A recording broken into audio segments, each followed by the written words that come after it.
guys! Today is the long-awaited spell casting video. I'm going to be discussing the rules because I have to assume that the majority of people watching this video have never casted a spell before in their lives, and I want to make sure you understand all the rules that go into spell casting because yes, the rules are important, and yes, if you do not abide by some of them, you can get hurt. You can have your spell backfire, you can have it not work at all, you can have it come back to you really harshly, and I don't want that to happen. Now, diving right into it, the first thing you need to understand about casting a spell is that intent is everything. Intent is the most important part of the entire spell, more important than the words you say, more important than the deities you call upon, everything. Intent really is everything. What is intent? Intent is the intentions you have for your spell. Before you decide to go casting or writing a spell, you need to fully understand everything you want from it. This isn't like Aladdin, where you just rub a magic lamp and say, I wish for this, and it just magically happens. If you are not extremely specific in your wording, there are forces more powerful than yourself that will take advantage of you, and sometimes they'll just misunderstand you, and that's how you can have your spell backfire really badly. So first, understand what your intention is. If you want, let's say, for example, a love spell. If you want a love spell, you can't just say, I want to cast a love spell. Well, why do you want to cast a love spell? What do you want from the love spell? Do you want someone to actually emotionally connect with you? Do you want someone to just become infatuated with you? Do you want them to be obsessed with you? Do you want only the sexual aspect? What is it exactly that you want? And this is where I always encourage people, once you've discovered your intent, write it down someplace. Read it to yourself a good few times over and make sure that there's no loopholes in your wording. Make sure there's nothing that could possibly be misunderstood or taken with a double meaning or anything like that. Because if there's any room for error, it's gonna bite you in the ass. You have to be very, very specific about every single thing you want out of the spell. I hate it when someone hires me to cast a spell for them because I do that on Etsy, and I tell them, as soon as you go into my inbox and you say, I want a custom spell, the first thing I tell you is, please make sure you clearly word the intent of your spell as clearly as possible. And they say everything they want, I cast a spell, and they come back a month later and say, well, this random thing didn't happen. I'm like, well, you didn't mention that in your intent, so of course not. I didn't ask for that. So be very, very clear. Next step is you need to think about what materials you need for the spell.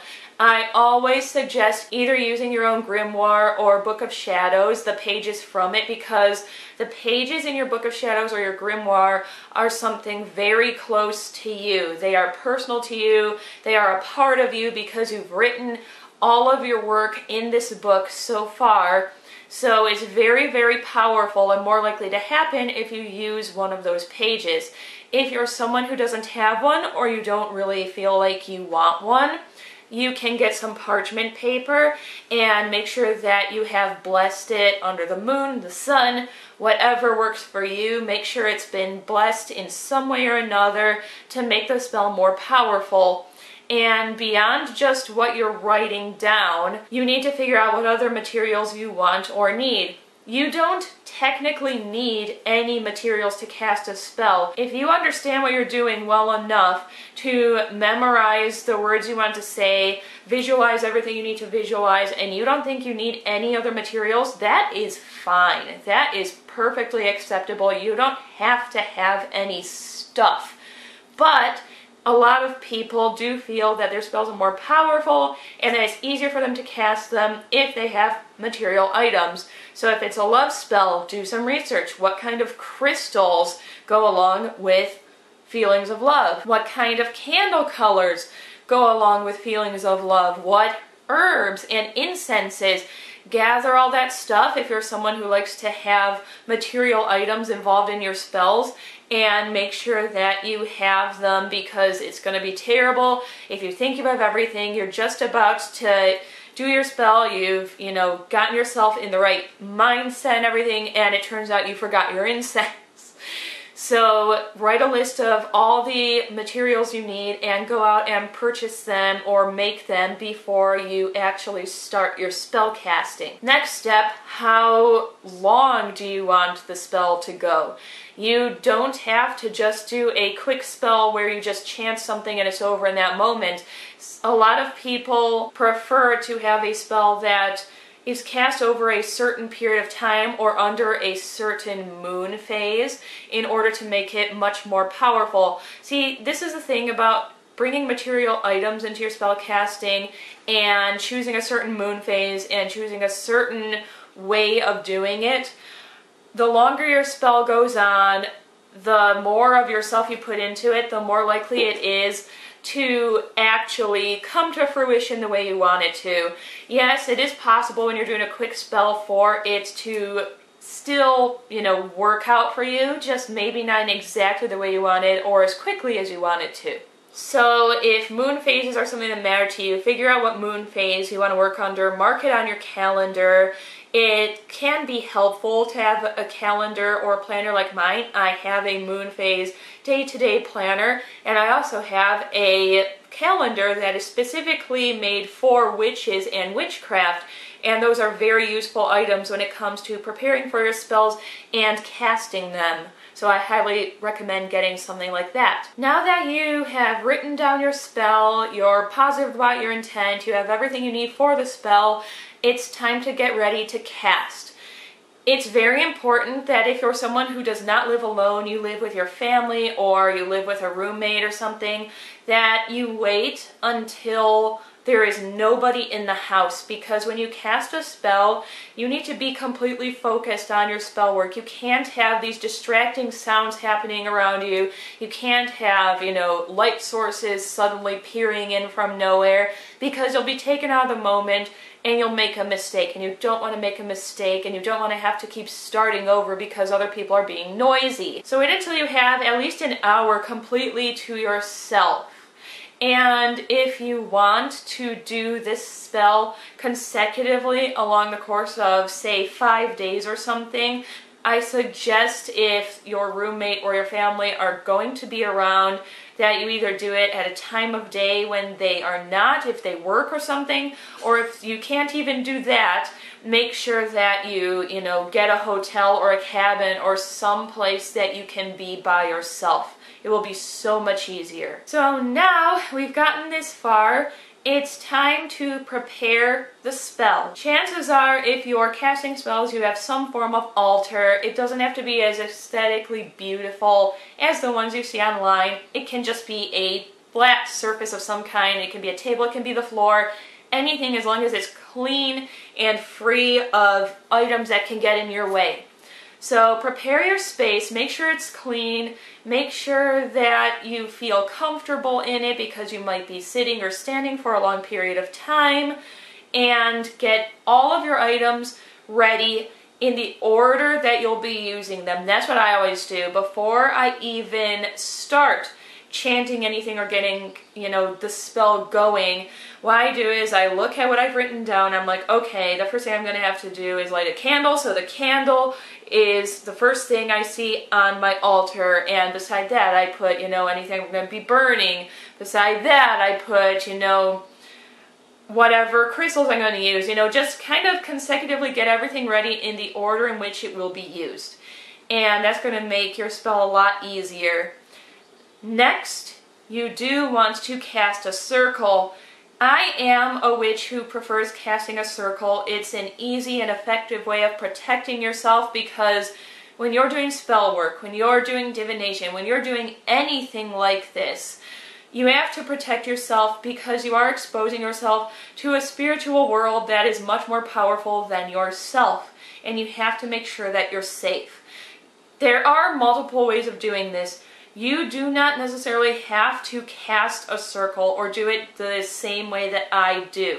Everyone has their own way of protecting themselves. Some people cast a circle, some people meditate, some people pray, some people do like a mini ritual of protection. It depends on your cultural background sometimes and on just what kind of witch you are. But regardless, do something to protect yourself before you begin the spell. I cannot stress that enough. Now that your circle has been casted and you're nice and protected from anything that could possibly harm you, it's time to get into the actual spell. You don't have to do these next steps. I just prefer to do them because I feel more like it's giving me a chance to get into that state of mind where I'm conversing with whatever spiritual being I want. Sometimes I work with deities, sometimes I only work with spirits, sometimes with creatures. Again, it depends on what kind of witch you are.